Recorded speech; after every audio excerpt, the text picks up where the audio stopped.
and welcome to The Good, the Bad and the Odd episode 4 with your hosts Mark and Sam. And this week we'll be telling you everything we've been playing, watching, listening to, reading. We'll be covering our top 5 remakes we'd like to see, and we'll be reviewing Jason X.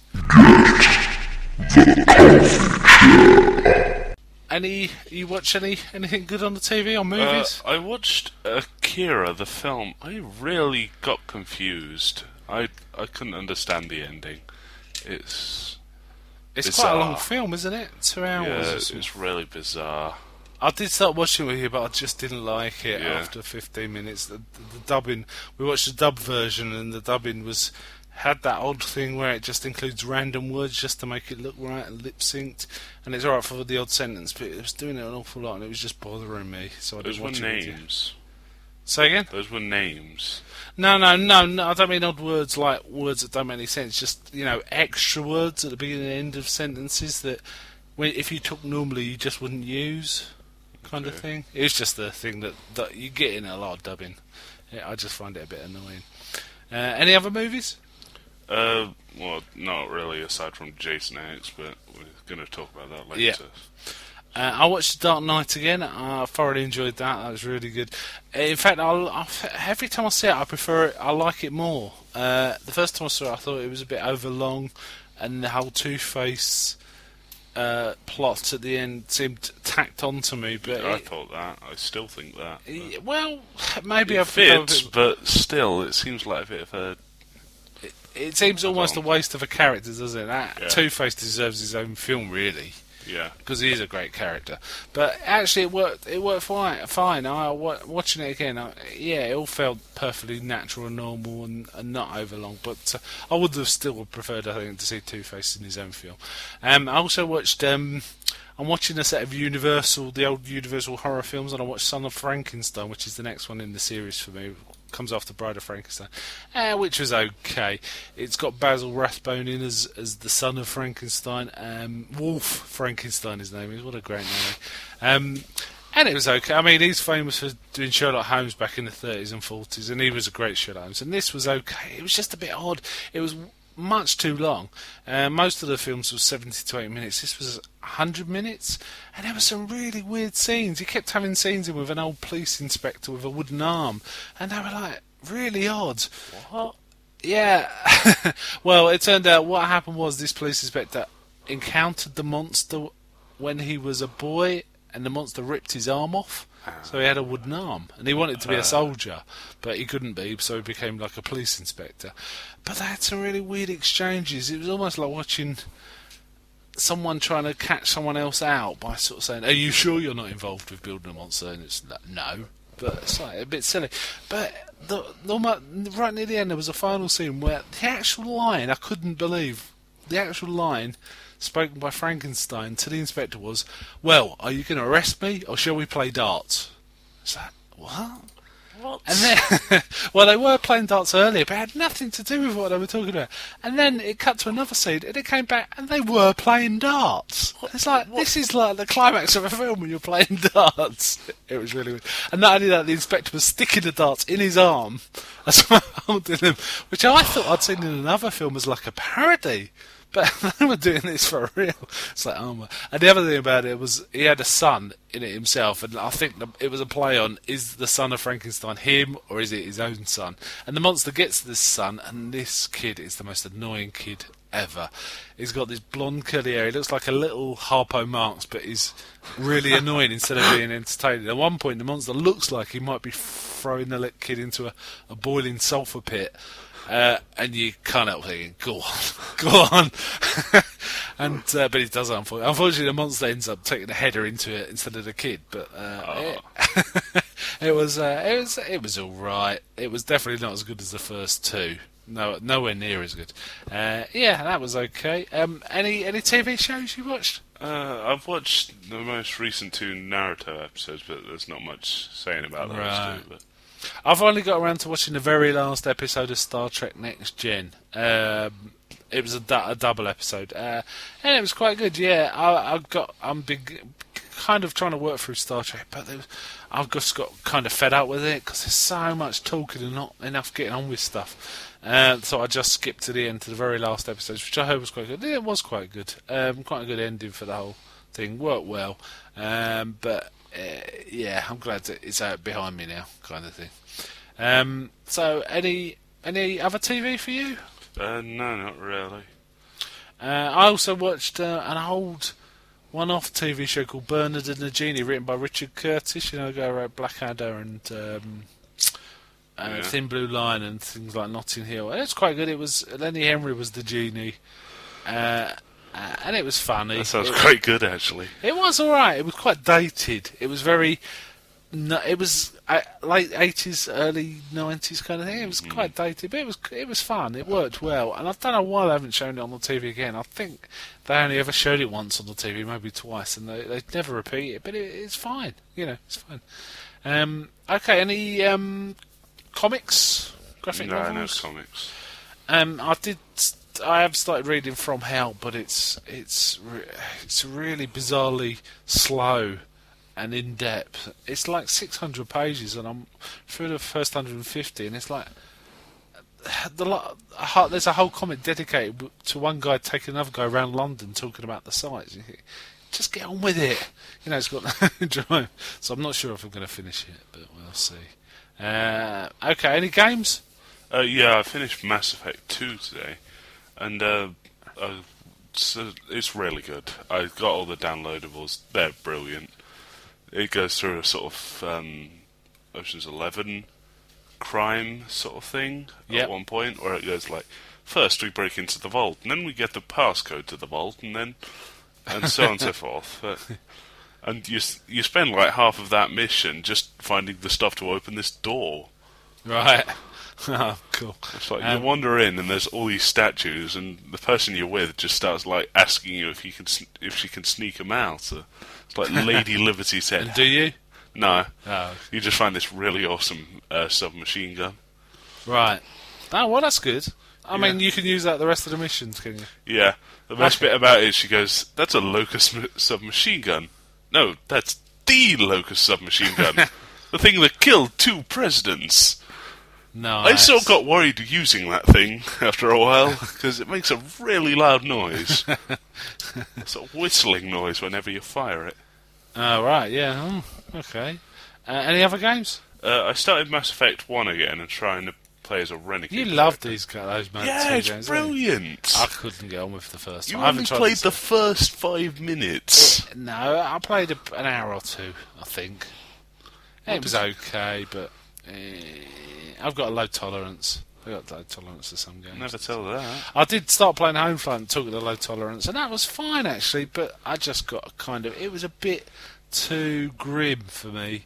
There was dead bodies everywhere and stuff like that, so I stopped playing it. I've gone back to Dragon Age Origins for a bit. Yeah. Any other games? No, not really. I played a bit of Halo Reach, but otherwise nothing.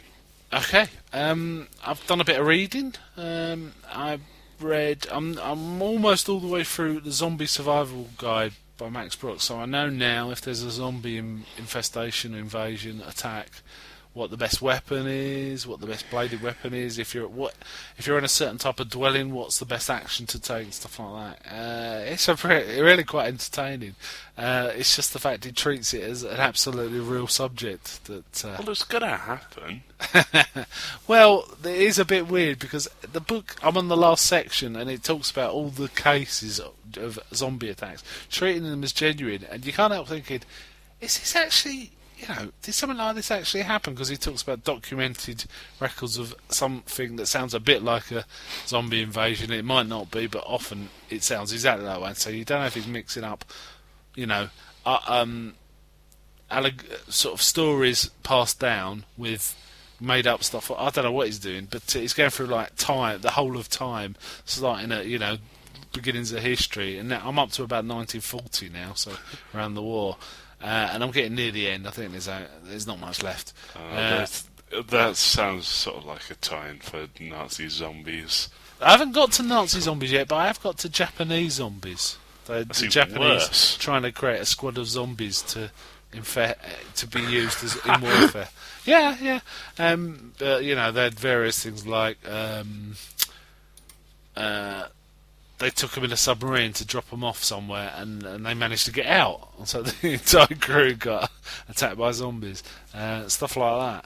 So it's a good book. It's a good book. I'm also reading a book by Michael Caine called The Elephant to Hollywood. He comes from the Elephant and Castle. Well, he comes from the Elephant and Castle. He's talking about getting from the Elephant and Castle to Hollywood. The Elephant to Hollywood. And it's okay. I've read his first one a number of years ago, and a lot of it's retreading a lot of the material in that, so it's a bit disappointing. I'm certainly not enjoying it as much as when I read the first one, but it's okay, and I will finish it, I've no doubt. Mainly because I've got to the bit now which comes after his last autobiography finished, so at least this stuff will be new, and I'm hoping to find out about like Batman and stuff, other stuff he's been in. I thought it'd be interesting.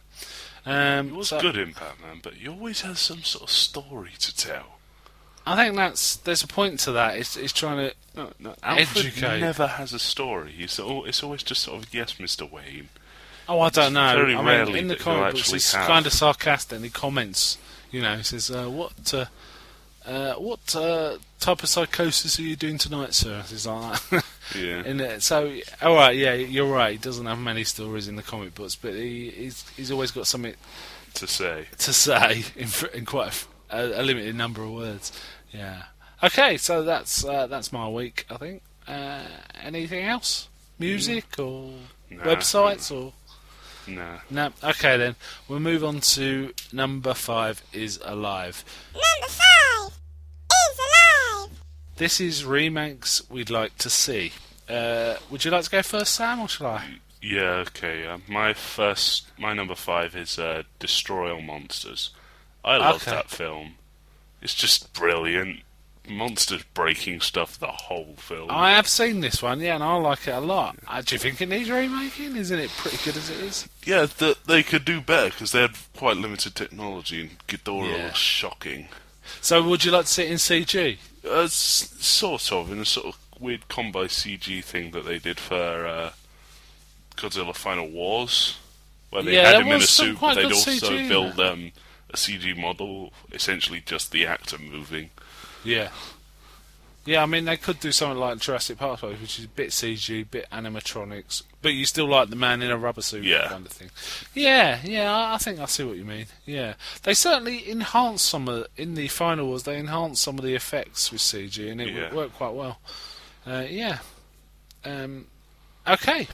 My number 5 is a film called Captain Kronos Vampire Hunter. This was a fairly cheesy Hammer film. It's quite amusing, but the actual ideas in it are what I liked, and I'd like to see a modern take on it. Some of the ideas were, there was this man, Captain Kronos Vampire Hunter. He was this blonde-haired, long-haired warrior who's got a samurai katana in the 17th century in like Europe, and he's assisted by this little hunchback guy who's like his version of Q, making all the tools for him, and he's got all these cool tools and gadgets as well. But not only do they fight traditional vampires, they talk about a whole, almost like a mythology of vampires. So there's some vampires that suck blood, there's some that extract life force, and not only that, though there's different species of vampires, you can't kill vampires all in the same way. So for example, they managed to get this guy who's a vampire, who's their friend, who wants to die, and he says, "Oh, okay, we can use you to experiment." And they hammer a stake into his heart, and that doesn't kill him. They try drowning him. So they use all these different Not one thing will kill a specific species of vampires. I thought that was quite a good idea and could work quite well. And I think the idea was it was going to be the first of many, which never materialised because it probably didn't make any money. But I just liked the whole premise. I thought it was a cool one. And I think the idea was they jump around different time periods as well. So you might see them in the Victorian times, or you might see them in like the Dark Ages. And I thought that was quite a cool idea. I'd like to see that, I think. What do you reckon? Yeah, sounds quite interesting. Yeah, the film wasn't bad. It's just quite cheesy. It's pretty cheesy, Okay, then. You're number 4. Okay, my number 4 is the original Japanese Godzilla film. The very first one. It's Godzilla night for you. Yeah. Well, I came up with this about 20 minutes ago. Oh, okay. The first one's quite grim, isn't it? Yeah, it's very grim, but you could do much better with the way Godzilla looks, because it's sort of silly and walking around with giant sort of ping pong ball eyes. Yeah, it was. It didn't look great, but it had a really grim tone, if I remember rightly. The print I've seen was really bad, shockingly bad. I'm not sure there is even a good print out available. Oh yeah, we got a DVD, but you just watched the video. You Did I? watched the video version. We got back when it was video, and I watched the DVD. Yeah, the DVD's pretty bad though, isn't it? I've seen the DVD. It's okay. Oh, is it? Oh, okay. Better than the video we had. We're talking about the old black and white one, aren't we? The original, yeah. What did you think of the American remake then? Alright, enough said about that. Would you like to see it remade in by Toho? Or definitely in Toho. Oh, okay.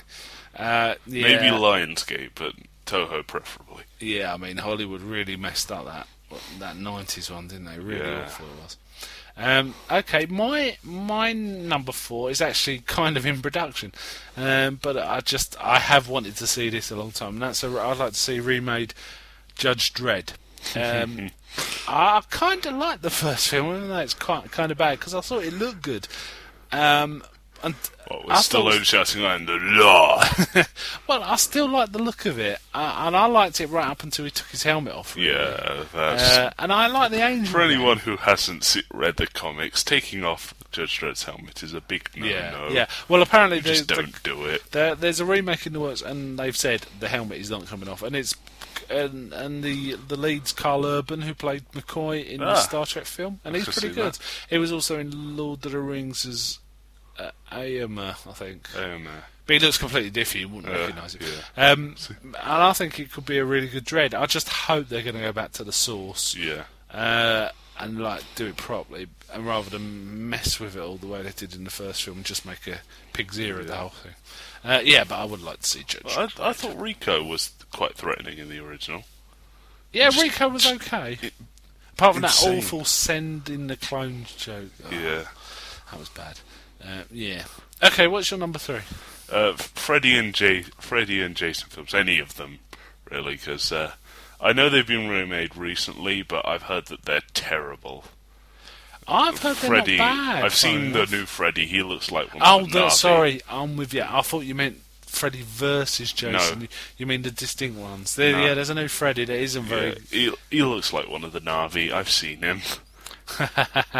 Really? Yeah, it just looks like a bright pink Na'vi with some slight scars.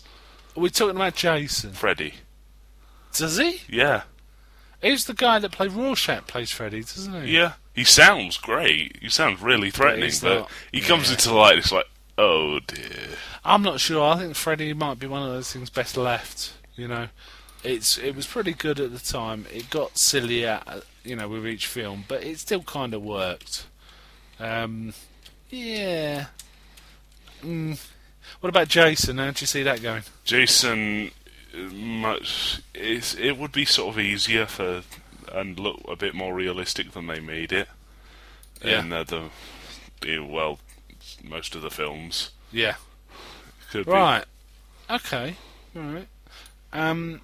Okay, I'll go on to my number 3 then, if that's right. My number 3 is another Hammer film. Captain Kronos is also a Hammer film. This is another one. This is my favourite Hammer film. It's one called The Devil Rides Out.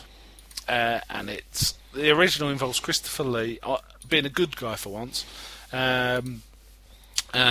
leading a band of people trying to protect themselves against Satan worshippers. And during the course of their adventures, they get confronted by an evil genie who tries to sort of hypnotise them and take them in.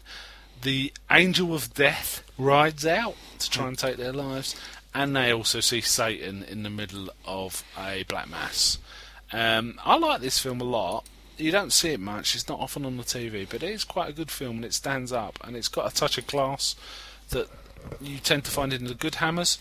But I think if it was remade today with CGI and with a director who really cared about this, someone like Guillermo del Toro, someone like that, possibly Peter Jackson. It could be really, really fantastic. Right, what's your number 2, sir? My number 2 is the original Frankenstein, because as much as I like the film, it could look a lot better. Same with the original Japanese Godzilla. It could. You mean the 1931 Frankenstein? Karloff one. Yeah. Yeah. It is a good film, but it's quite kind of stagey. Yeah. And has dead spots. Yeah. Yeah, there was a remake in the 90s. Kenneth Branagh, who recently did Thor, made a version. It wasn't bad, it just wasn't scary at all. Okay. But it was kind of interesting, but just wasn't, it didn't have any tension about it. It's kind of hard to describe. But I haven't said that. I haven't seen it since it was out in the cinemas, and I think that was the early 90s. So it's been a good few years since I've seen it. So maybe rewatch would it still stand out? I don't know. How would you see the monster? Same kind of makeup? Same sort of thing, basically, but more sort of realistic looking. Because in the original, it does look like a guy with some prosthetics and an extended head. But in some of the newer Frankenstein stuff I've seen, it looks quite good and quite original. Sorry, are you talking about comics or something? No, I was talking about films and TV series. Okay. Yeah. Like in Van Helsing, that's quite an original take on it. It looks like it's been sewn together quite. Yeah, I quite like that. I mean, there wasn't much I didn't like Van Helsing that much, but yeah, the monster was quite good. Yeah. And there was a TV show where it sort of looked like a very pale E.T.'s head on a very thick neck, and it looked like skin had been stretched, and sort of there were scars. I don't remember that show. Crisscrossed. Right. Oh, okay. You'd quite like to see a film version really take it on. Yeah. There's been loads and loads of film versions, loads we don't see, but it would be nice to a director of note to sort of take it on. I think. Yeah, I think I agree with you there. Yeah, I'd like to see that too. Okay, my number 2 is a film called Remo Williams. Oh yeah. Remo is really it's a B movie with a mentor called Chun looking after a guy called Remo, who's effectively like a secret agent. Not really. He's a cop that got. Well, he's a cop, but he's like undercover doing secret things, sorting out stuff basically. Yeah. The bad guys. Yeah, I like that film. I was hoping they'd make more of them when it came out, but they only made the one, and I thought the actual original film was really entertaining. In fact, I would like to just see more of those guys, but they're too old now. So I'd like to see it again, remade, with someone taking those roles. I can't think who would be the Remo character off the top of my head. Possibly Thomas Jane. Thomas Jane might be good. He made quite a good Punisher, even though the rest of the film wasn't very good. As Remo, and I was thinking for Chun, possibly someone like George Takei, Sulu from Star Trek. I think he's got a touch of gravitas, and I think he'd be good doing comic, one-liners the way Chun does. I can see him being really good in that. Fading out possibly Jackie Chan, not sure, but I'd really like to see the whole series of Remo films made in the style of the original film. Not the books. I read the books. I read one of the books. I found it a bit grim and not very entertaining, whereas the film was very, a lot of fun. A lot of fun. Okay, so we get to our number 1s. Your number 1, sir? Okay, my number 1 is the American Godzilla, if it was done by a good set of people. I liked the way the monster looked. Really? Yeah, I I liked the way it right. looked. It looked more threatening than big standy-uppy Godzilla. What I remember most about that Godzilla was the trailers. The trailers made it look really exciting and great to see. The marketing was really good. It's like his foot is as big as this bus, or his head is as big as this billboard. But well, I remember kids looking at like a T-Rex skeleton in a museum and being told about just something a distant thumping, and then his foot just comes through the floor and stamps on the T-Rex skeleton. Give you an idea of scale. I saw that and I thought, this ain't Godzilla properly. It looks like a dinosaur, but it still looks quite threatening. The TV series based on it was very good. I laugh about the in Final Wars when we see that the Yeah, Godzilla American taking the Godzilla. robots on. Godzilla kills it in about 10 seconds. Yeah, it's about 10 seconds. It's like, no hope. Forget it. Yeah. Yeah, that's a good one. Right, well, my number one is The Incredible Shrinking Man. I like the original from the 50s, but I understand that the effects look a bit cheesy now. And I think both the CGI available now would make it look really good, but I think if you've got a competent director who wanted to explore the psychology of the shrinking man in the same way of something like The Fly, Cronenberg's The Fly, explored the psychology of a man who's basically diseased and dying. The shrinking man could be explored in the same way as someone losing their self and a self-identity because of the shrinking process. I see both of those things could be explored. You know, we're more sophisticated now. Both of those things could be explored really nicely in a movie, and that's why that's my number one. I really don't like that film. Ah, what, the original? Yeah. You don't see a No. remake might be... No, I really didn't What? like What it. didn't you like about it? The cheesy? Yeah, it's incredibly cheesy, and that's coming from a Godzilla fan, but... Well, you know, it is cheesy, but it's... I think You it's... sort of overblew it for me. You're like, oh, he fights cats and spiders Well, really he does. He does. He sort of falls backwards most of the time. okay. Well, he did fight the spider and kill it with his own hands. With a nail. Well, yeah, what's he going to use? He's only an inch tall. What else is he going to use? Can hardly load a gun, can he?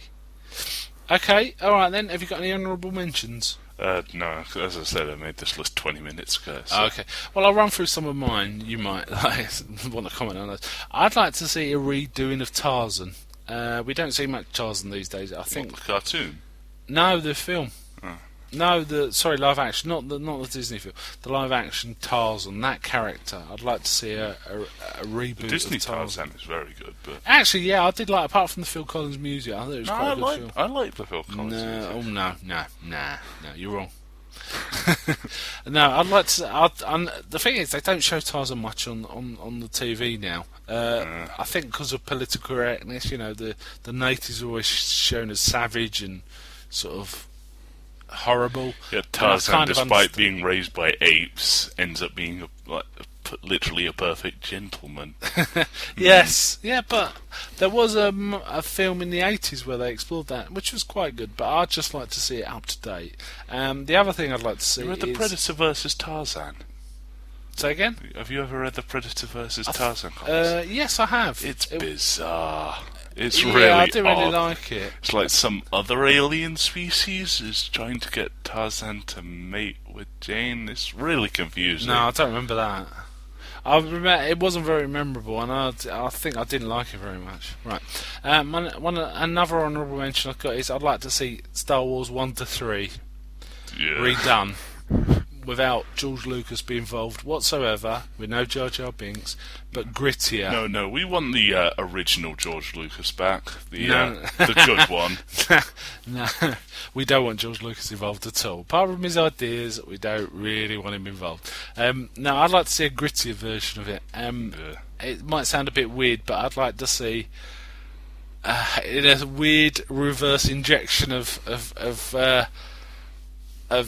characteristics. I'd like to see what they did with Battlestar Galactica, taking it from a cheesy sort of 70s, 80s thing to a gritty 2010 thing done to Star Wars 1 to 3. Not the not New Hope, not Empire Strikes Back, Yeah. Return of the Jedi. I'm fine with those. The first three. I was trying to figure out who might be good to do this, and I was thinking Joss Whedon. Actually. Yeah, he is very good. Because if you consider Firefly, He doesn't I like think... aliens. Say again? He doesn't like aliens. Yeah, that could be a problem. I did originally think about J.J. Abrams, considering what he did to Yeah. the Star Trek. Yeah, he but would. that wouldn't be quite gritty enough for me. I'd like to see it much more, almost like Firefly, Yeah. really. But I appreciate the aliens would be a problem. But if it is a problem, take aliens out. You know, make everyone It's human. not Star Wars without aliens. It'd be alright. It'd be okay. It'd still work. I mean, aliens aren't that important. Chewbacca. Yeah, okay. Yeah, you got me there. Alright. But I was thinking about this. I'd kind of like to see Chewbacca be a bit like Jane from Firefly. Stupid. He is but like tough. Jane. He is, but unfortunately, he can't come out with the one-liners that Jane comes out with. So, unless they could find somewhere putting subtitles to it. Well, they could put subtitles in, couldn't they? Yeah. I think that would be really cool, actually. But we'll see. Here's the new Freddy. Say again? Here's the new Freddy. Oh, you showed me a picture of it. Yeah. Yeah. Another honourable mention I've got is Army of Darkness. Not because I don't like Army of Darkness. I think it's fantastic. I want to see Army of Darkness redone because I want to see a whole series of Ash adventures. Yeah, I'd frankly. like to see the Ash Adventures. Only if they got Bruce Campbell. No one else. Yeah, this is a problem. He's getting a bit old now. I don't know if he could do Ash anymore. Do you think? Maybe in 1 or 2 films. It would be good if they did it soon to get Bruce Campbell involved. But I was trying to think of actors who could be Ash as well. And the only one I could think of was a guy that was in American Pie called Stifler, which you probably haven't seen. No, Do you know? I have no idea. His name's Sean William Scott. He was in Bulletproof Monk. No. Okay, alright then. I was thinking he might make a decent Ash, but it all hinges on finding a good Ash. And it's really going to be hard to replace Bruce Campbell. What's his name? Sean William Scott, yeah, Googling him. Yeah. I can't think of anything else you might know him from, to be honest. The other one I'd like to see, mainly because I want to see a whole set of adventures involving the main character, is I'd like to see a reboot of Escape from New York. Okay. Forget about Escape from LA. Escape from New York. Snake Plissken is a fantastic character. Yeah. Again, I tried to think about who would be a good Snake Plissken. The only one I could think of is actually Michael Fassbender. You know, who played Magneto in the new X-Men film. I think he'd be a really good Snake Plissken. Obviously, he'd have to do an American accent and talk like Clint Eastwood, but he's an actor. They do that sort of thing, don't they? There can be only one. Right, the film we're covering this week is Jason X, which was made in... I'm not sure when it was made, actually. 2001. 2002, I think it was. 2002. Also called Friday the 13th Part 10. This had no one famous at all, really. Kane Hodder was in it as Jason, and this was, I think, his 4th appearance as Jason. It didn't cost much to make. It cost 14 million, but it only made 17 million. So it just about broke even.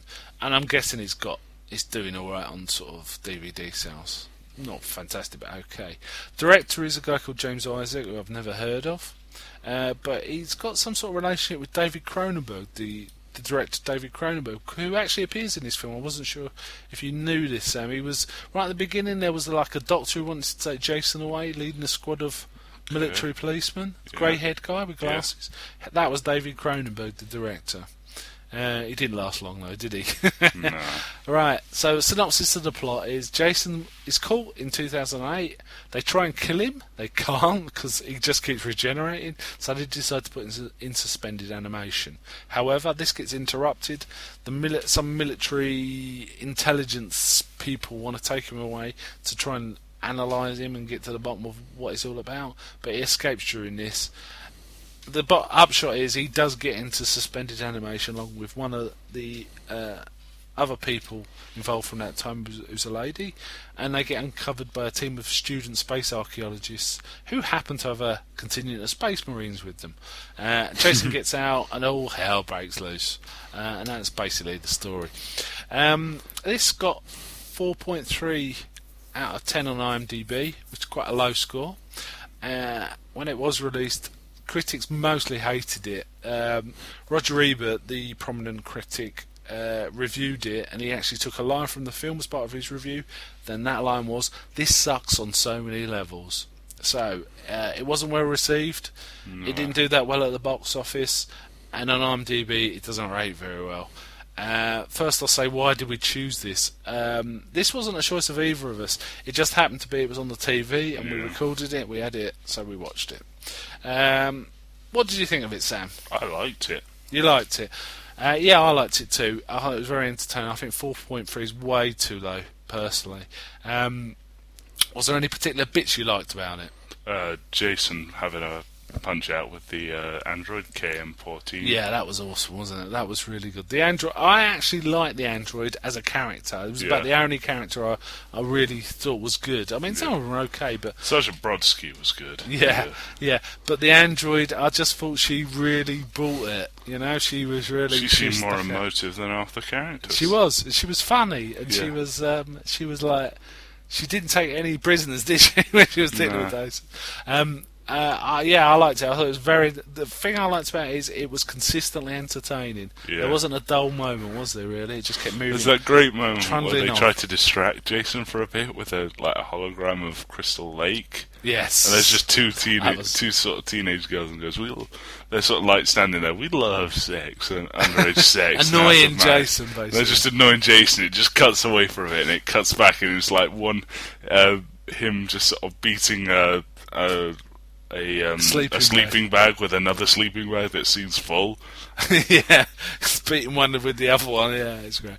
That bit I've got. What did I like about it? I've put just my notes say very entertaining. I thought Jason was good. Yeah. The whole look and feel of it. I actually think the art design on this was actually really good for such a small budget thing. Jason looked good. Yeah. The sets look good. The sets look pretty good. The CG in the ship wasn't great, but the actual CG outside I thought was quite good with the spaceships.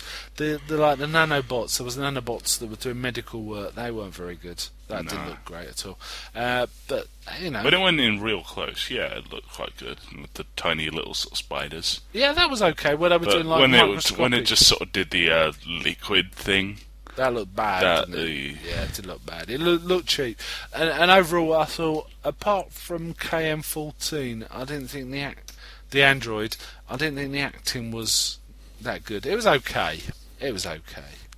And there was a bit in the whole film that also made me laugh. It was kind of, you couldn't help think they're trying to do aliens, but instead of them hunting aliens, they're hunting Jason because there's Marines trying to track him down. It ain't gonna work. Forget it.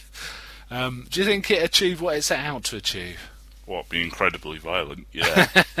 Well, it was kind of entertaining. It's a Jason film. Yeah, it's going to be violent. I agree. I absolutely agree. It's going to be a lot of clever deaths. Very creative. Drop onto a drill. Sarge, we found him. He's screwed. Yeah. Ooh, that was a. I think if you're in that sort of situation, you're not going to be making jokes. You're going to say, I'll probably be crying personally if it was me. I like the two bits we've already talked about are the bits I like most, which were the KM14. Well, we haven't really talked about the KM14 fight, have we? We've talked about her. There's the holodeck moment, which we've already discussed, but the actual face-off where the doctor who built the android reprograms it to be basically a Terminatrix. Yeah. And she starts really going to town on Jason. And where a whole team of Space Marines couldn't touch him, she blows his arm, his leg, and half his head away. And we think it's all over for Jason, but unfortunately he's been killed. Oh dear! In the medical lab with the nanobots. They rebuild him as a. They rebuild him, and then there's just one bit on the screen where it says no existing material, searching for other things. It shoots out towards metal and. Yeah, they start building from metal, and basically it's Cyber Jason, isn't it? Yeah. I think he's referred to as Uber Jason in the credits or something like that. Yeah, very entertaining film, though. Uber Jason with the two dots above the U. Was there anything else particularly good or bad about it? You think? It was sort of bad. The ships, they looked the actual ship that they sort of used to get around most. Oh yeah, the little key with swiveling arms. Yeah. I thought that was all right. It looks horrible. Yeah. Well, it looked a bit lame. It was okay though.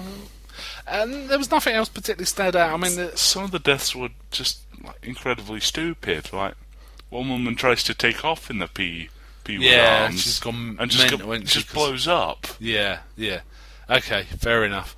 But overall, I think it achieved exactly what it set out to do. It was an entertaining, bit of a laugh, a lot of fun. You know, there's a few other things about. Looking up details about the film. There's a few other things about it. There were some comic book sequels. There was a direct sequel to this story where it continues on. I think it was Earth 2 they landed on, but some planet they landed on that it ended up on. Called Jason X, and then there was a two-part. Get this, called Jason versus Jason X. Ooh. Yes, I've not read it, but that sounds kind of intriguing. Which Jason do you think will win that one? Uber Jason. Yeah, I think It's so. just Jason with a big robotic arm. Yeah, it's like a bigger, meaner, stronger, faster, tougher original Jason. So it's like, isn't that pretty obvious who's going to win that? Another thing I found out is one of the first deaths where he puts a woman's face in liquid nitrogen Yeah, and shatters it yeah, on a counter once it's frozen. yeah. Apparently, MythBusters looked at that and tried to recreate it by freezing God. fake heads. MythBusters, can you believe it? Why? Well, they wanted to see if that would actually happen. Apparently, it doesn't. That doesn't happen at all. So they said, "Oh well, that wouldn't really happen." So that film is, that's been busted. Oh, Yeah, ouch. so, I found well, Jason X on one of the worst movies or TV shows ever seen. Yeah, that's not fair, is it? Not fair at all. Although, to be fair, Blair Witch Project is right next to it, so... Oh, right. That's not fair either. Okay, well, let's wind this up. What would you give it out of 100? Oh, about 60 odd. I'd give it 63. 63. So would you say 63 is fair? Yeah. Yeah. Okay, so we obviously rate it much, much higher than the IMDb crowd. But what do they know? What do they know? Oh, they rate it equivalent to 43. So we're way higher. It's way better than 50% of the films out there, I'd say. Of all the films ever made. Oh, okay, That's my this opinion on list it. has sort of redeemed itself by having all the Twilight films and both Transformers. But, Is this the list? yeah, of this is the terrible list films? of terrible films. I think Yeah. it's like least of worst. Yeah, no, I don't think Oh so. god, The Room's at the top. Okay, well, so do we recommend this film Yeah, I'd recommend it to any sort of slasher fans. as a rental buy? Rental. I think a cheap. If you see it cheap, a buy. Otherwise, a rental for sure. Or tape it off the TV and watch it. Certainly good for a Friday night if you're having a drink and a few friends around or something like that. Okay. We still haven't received any feedback from anyone. We'd appreciate some. If you'd like to leave feedback, you can email us on info@thegoodthebadandtheodd.com, or you can go to our website www.thegoodthebadandtheodd.com. You can find us on iTunes. A review would be really appreciated, especially if you give us a good rating, just to get us on the map with that. And otherwise, we'll wind up this podcast now, and it's goodbye from me. Alright.